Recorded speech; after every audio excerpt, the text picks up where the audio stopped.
మా అన్న ఒకటి గుర్తు చేస్తుండు. ముఖ్యమంత్రి గారు ఇలా పర్యటనలు పోతున్నారు, వెళ్ళాలి. ఎంత ముఖ్యమంత్రి గారు ఎంత తిరుగుతే అంత మంచిది.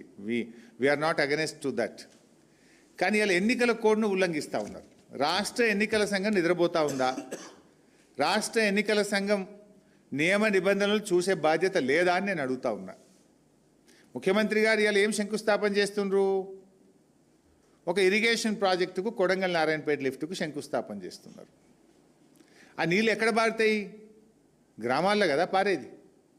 నేను మున్సిపాలిటీల కొబ్బరికాయ కొడుతున్న కోడ్ వర్తించదంటే ఏదైనా ప్రత్యక్షంగా పరోక్షంగా ప్రజలను ప్రభావితం చేసేది ఎన్నికల కోడ్లోకి వస్తుంది. ఆ మీటింగ్కి వచ్చిన మహిళా సంఘాలను ఐకేపీ వాళ్ళే ఆర్గనైజ్ చేసిండ్రు. మహిళా సంఘాలకు బస్సులు పెట్టి తోలుకొచ్చింది ఎవరు?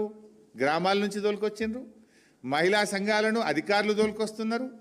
ఇవాళ మీరు శంకుస్థాపన చేస్తున్న రోడ్లు కావచ్చు, ఇరిగేషన్ ప్రాజెక్టు కావచ్చు, ఇవన్నీ కూడా గ్రామాల గుండా వెళ్ళేటువంటివే, గ్రామాల ప్రజలను ప్రభావితం చేసేటివే.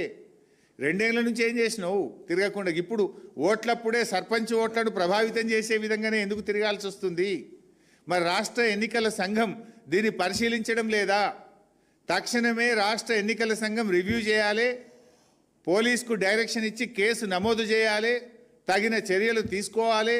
భవిష్యత్తులో జరిగే పర్యటనల మీద కూడా రివ్యూ చేసి ఎన్నికల సంఘం అనుమతి తీసుకున్న తర్వాతనే వెళ్ళాలి.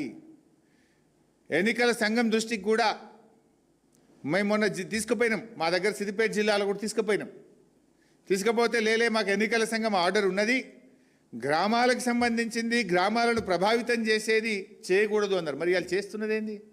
ఒక రోడ్డు మున్సిపాలిటీ నుంచి ఊళ్ళకి పోతుంటే అది గ్రామంకి పోయేది కాదా?